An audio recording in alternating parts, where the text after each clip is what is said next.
So hey guys, welcome back to my channel. तो दोस्तों, जैसा कि हमने मार्शल मास्टर के पिछले एपिसोड में देखा था कि लॉर्ड ओयांग के ऑर्डर से मास्टर गू ताओ, चैन साओ और बाकी दो फाइनलिस्ट को एंशिएंट जेड स्टेशन में लेकर जा रहे थे, मगर रास्ते में उनको एक गार्ड रोक देता है। मास्टर गू ताओ उसको सारा सिचुएशन एक्सप्लेन करता है और साथ ही उसको टोकन भी दिखाता है, लेकिन इसके बावजूद भी गार्ड उनकी पावर्स को टेस्ट करने के लिए उनके ऊपर अटैक कर देता है। तो ये देखकर मास्टर गू ताओ कहते हैं कि आखिर ये कैसा बेहुदा हरकत है, आखिर तुम्हारी हिम्मत कैसे हो गई हमारे ऊपर अटैक करने की। जिस पर वो गार्ड कहता है कि अगर ये लोग सच में लोअर रीजन के जीनियस है तो इनके ऊपर मेरे अटैक से कोई भी फर्क नहीं पड़ना चाहिए, और हुआ भी बिल्कुल वैसा ही, इसलिए अब तुम सब अंदर जा सकते हो। फिर अंदर जाते वक्त मास्टर गू ताओ उन तीनों को एक बार फिर से वार्न करते हैं कि यहाँ के लोग जनरली तुम्हें पसंद नहीं करेंगे क्योंकि तुम लोग लोअर रीजन से बिलोंग करते हो, इसलिए थोड़ा संभल कर रहना। और अब आगे दोस्तों, आज के एपिसोड की शुरुआत बिल्कुल उसी जगह से होती है जहाँ हमें दिखाया जाता है कि वो चारों अब तेजी से एंशिएंट जेड स्टेशन की तरफ बढ़ने लगते हैं। तभी मास्टर गू ताओ उनको बताते हैं कि इस पैलेस में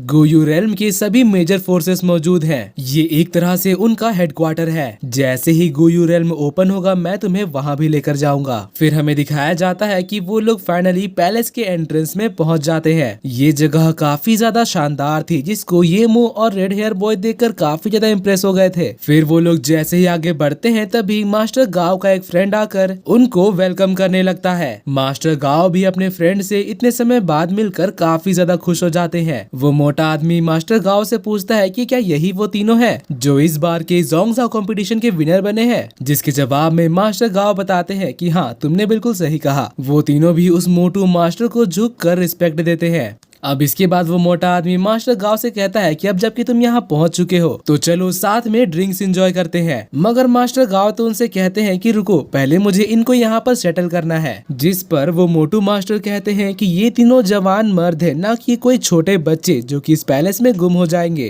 तो मास्टर गांव उनको बताते हैं कि ये तीनों इस जगह में पहली बार आए हैं और मास्टर ओयांग ने मुझे ऑर्डर भी दिया है कि इनको यहाँ पर अच्छी तरह से सारी जगह दिखाकर इनकी सबसे जान पहचान करवाऊं। तो मोटू मास्टर कहता है कि क्या उस ओल्ड मैन ओयांग ने कोई गलत मेडिसिन खा लिया है? आखिर उन्हें ऐसा क्यों लगता है कि उनके जोंगजाओ कंपटीशन के विनर्स को अटेंड करने के लिए यहाँ पर 5-5 लड़कियां आएंगी? चैन साओ को उसकी ये बातें बिल्कुल भी पसंद नहीं आती, मगर मास्टर गाओ उसकी बात को हंसी में टाल देते हैं और कहते हैं कि तुम उसकी चिंता मत करो, मैं तुमसे बाद में मिलता हूँ। और फिर यहाँ से आगे बढ़ने लगते हैं। उस मोटू मास्टर को भी अब लगने लगता है कि उसने कुछ ज्यादा ही बोल दिया। फिर हमें इस पैलेस का इंटीरियर दिखाया जाता है जहाँ पर काफी सारे पेड़ और हरे भरे पावरफुल हर्ब्स थे।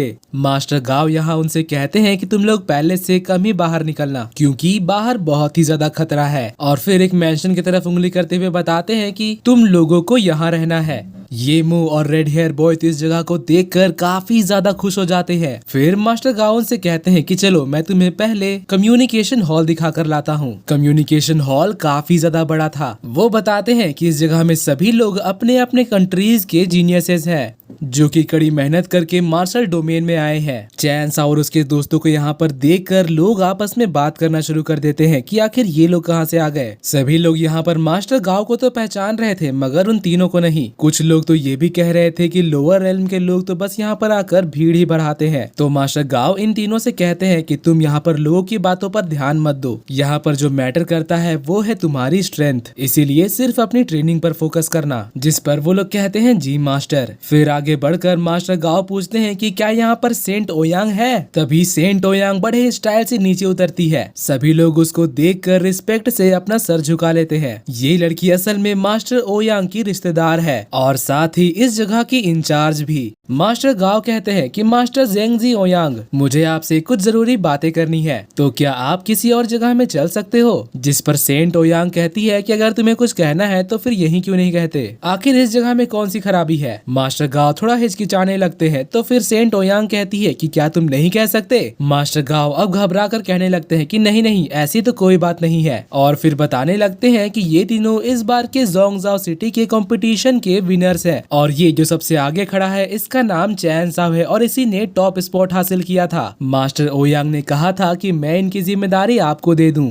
और इस जगह से इनको रूबरू कराऊं। मुझे उम्मीद है कि आप गुयू रेल में इनकी हेल्प जरूर करेंगी। सेंट ओयांग ये सुनकर हैरान हो जाती है और साथ ही वहाँ मौजूद सभी लोग, कुछ लोग तो ये भी कहने लगते हैं कि क्या अब हमारी सेंट ओयांग इन भिखारियों का ध्यान रखेंगी? इन लोगों को ऐसी जगह में आने भी नहीं देना चाहिए। तभी मास्टर गाओ ये सुनकर मास्टर ओयांग का दिया हुआ लेटर सेंट ओयांग को देते हैं और कहते हैं कि ये लेटर आप आराम से पढ़कर अपना जवाब मुझे दे दीजिएगा, मैं आपका बाहर इंतजार करूंगा। और इतना कहकर तीनों के साथ यहाँ से जाने लगते हैं। तभी वहाँ मौजूद लोग कहने लगते हैं कि आखिर मास्टर ओयांग ऐसा बेहुदा रिक्वेस्ट कैसे कर सकते हैं? उन्हें कम से कम इतना तो सोचना चाहिए कि उनकी भतीजी अब एक हायर रैंक में है। फिर हमें दिखाया जाता है कि अब सेंट ओयांग लेटर खोलकर पढ़ने लगती है। लेटर में लिखा हुआ था कि इस बार के कंपटीशन में मैं एक बहुत ही कमाल के लड़के से मिला हूँ जो कि बहुत ही ज्यादा टैलेंटेड है और साथ ही हैंडसम भी। मुझे लगता है कि वो तुम्हारे लिए एक परफेक्ट मैच होगा। तुम्हारे फादर मुझे काफी समय से तुम्हारे लिए लड़का ढूंढने के लिए कह रहे थे और देखो मुझे फाइनली वो मिल गया। सेंट ओयांग लेटर पढ़कर काफी ज्यादा गुस्सा हो जाती है। वो कहती है कि आखिर वो बुढ़ा कौन से नशे में है या फिर इस लड़के ने मेरे अंकल को कोई दवाई तो नहीं खिला दी। फिर वो चिल्लाकर कहती है कि सब कोई चुप हो जाओ और फिर तुरंत कम्युनिकेशन हॉल के बाहर जाकर